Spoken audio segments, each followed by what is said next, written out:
Hello and welcome to another booktube video from me, Lauren, from Lauren and the Books. Apologies that I didn't get a video up yesterday, but it was my sister got engaged to her boyfriend of 12 years, Stuart, so I was celebrating those, so congratulations guys. And today that means you get 2 videos, which is wonderful news because who likes anything more than a 2-video Sunday? Today I'm going to be talking about how you can start your own book club. So I run 3 book clubs. I currently run 1 physical book club at my place of work where there's 10 members. I run an online book club where we have anything from like 4 people discussing to we've had like 24 before, and I run that through Facebook. And then I run a sort of on a radio book club discussion group on my local radio BRFM, whose website I will link below. So I'm going to start with a physical book club because I think these are the book clubs that people are most used to hearing about, and I'm going to just have a few things that you need to be able to start this book club. So the first thing you need is people. So you're going to need a few people there to be able to discuss the book that you have picked. So as I said, on my book club at work currently has about 10 members, which is, I find, a perfect number because there's enough that everyone can stay engaged on the same question and that we don't sort of like go off into separate chats about things, but you can really run. I've had really good book discussions with like 3 members, and anything up to sort of like 14 we had before, and that's just slightly too much. So anything from like 3 to sort of 12 I would say is perfect because you can all stay on topic. We meet in a it's at work, so I meet in a seminar room at work and we all sit around this lovely big table and we can all look at each other, and that really helps as well. So the first thing you're going to need is people. The second thing you're going to need are books to discuss. So when I first started my book club, what I got, because there was 12 of us to begin with, I asked everybody to put their favourite, it might be their favourite book, it might be a book that they want to read, it might be a book that they think would be good to chat about, into a pot, and we would select those once a month. So quickly we ran out of those books. The book club has been going for 3.5 years now, and we started putting in sort of like books that were popular at the time. For instance, The Girl on the Train by Paula Hawkins, that's been a really, really popular book this year, so I would have popped that in. A few years ago we put Gone Girl in there, and yeah, so it's just sort of books that are popular in the charts at the moment. And I also use Goodreads website, and the books that win their awards for the year, so like the best young adult fiction, the best sci-fi, the best fiction, best non-fiction, I tend to put those in the pot now as well because there's about 10 books there, so that's a good year's worth of books we put in there. And then I always ask people for extra recommendations, and that's how we came to how we would have all the books in the pot. So we select those. We've done it a number of ways, but I find the best way that works is if you select the book that you need to talk about sort of 2 months in advance. So it gives people the chance to get the book. They can either use the library, they can get it on their Kindle, they can buy it, and it gives people just a chance just to be able to get the book in time. Something else that I find really, really helps is cake. So we all take it in turns to make a cake and bring it in, and it's just like an extra incentive, extra thing to look forward to, and we all have a little nice cake eating session while we're talking about the book. So you will also need discussion questions. So what you will find is that quite a few books these days, particularly paperbacks, have discussion questions in the end. So I've picked 2 here, and I believe these are both coincidentally books from the Richard and Judy book club. They're quite good books to pick because they've already been sort of vetted as books that are good for discussion. So this is The Miniaturist by Jessie Burton, which I read earlier this year. And as I said, it's just got, because this was a Richard and Judy book club, it's got exclusive bonus content at the back. And in this it's got discussion questions here, and it's got an interview with the author, which is just extra stuff that you can read that's going to help you be able to discuss the book. The same for this book, The Universe versus Alex Woods by Gavin Excellence, which I haven't actually read yet.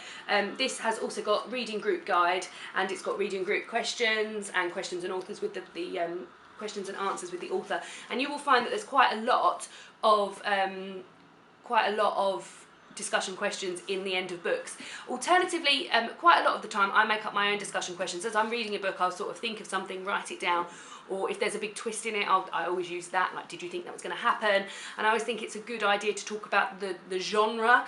So we read quite a lot of young adult fiction because it's quite well enjoyed and they're nice easy reads, so we quite often talk about that and like what other books that we've read or books that we can liken it to.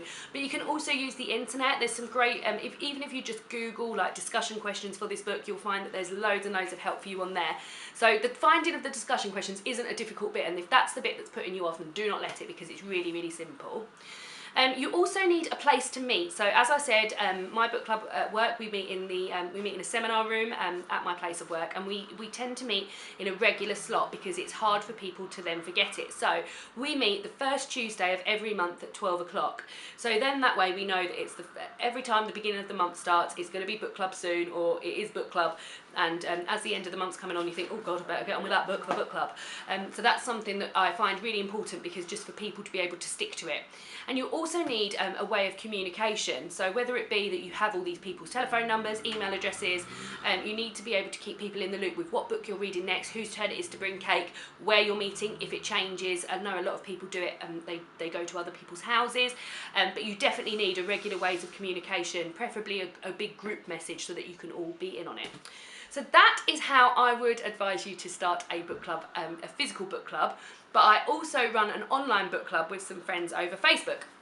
So this runs in a very similar way. We have a regular slot. It's the last Sunday of the month at 8 p.m, which I find is a really good time, because if people have got kids, they put them to bed Sunday night, usually crap on telly, and you can just sort of settle down with a cup of tea and just chat about the book. And also it being the last Sunday of the month means that as the end of the month's coming up, you can start thinking, oh, it's book club, I've got to read this book. Again, you need people for this, so I find that this sort of runs quite well with quite small numbers, but saying that, I have had 3 people discussing the book, and I've also had 24 people discussing a book on this online book club before, so it really doesn't matter how many people you've got, just as long as you can sort of like keep the questions coming out. The ways of finding the discussion questions are exactly the same as I said in the physical book club method. You can find them in the backs of books or online and things like that. But what I do think you need in order to have this online book club discussion is a big group message. So I use Facebook, which means that I have to sort of add the people that are going to be involved. So it started off as my friends, the people that I knew, and I messaged a lot of people saying, do you like reading? Do you want to come and join my online book club? And I put out a Facebook status, and I got quite a lot of interest back.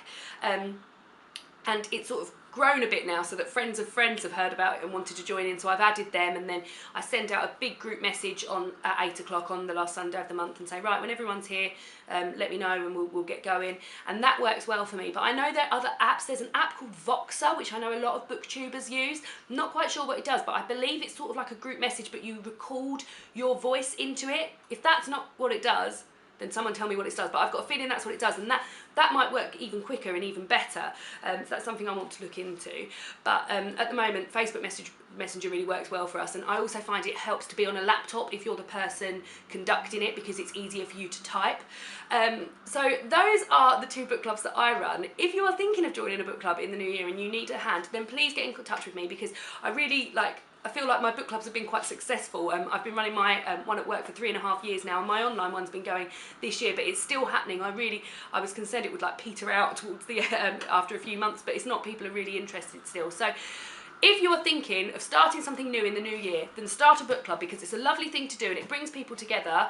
My one at work, it's got I work at a hospital, and it's got people from all over the hospital, and it's just lovely to have an hour off a month where we can just chat about books and not awful things that are happening. So I really, really enjoy it, and I hope that you will too. So if you like this video, then give it a thumbs up. If you like the content, then please subscribe, and I will see you all in a few hours with another Vlogmas video. Thanks, bye!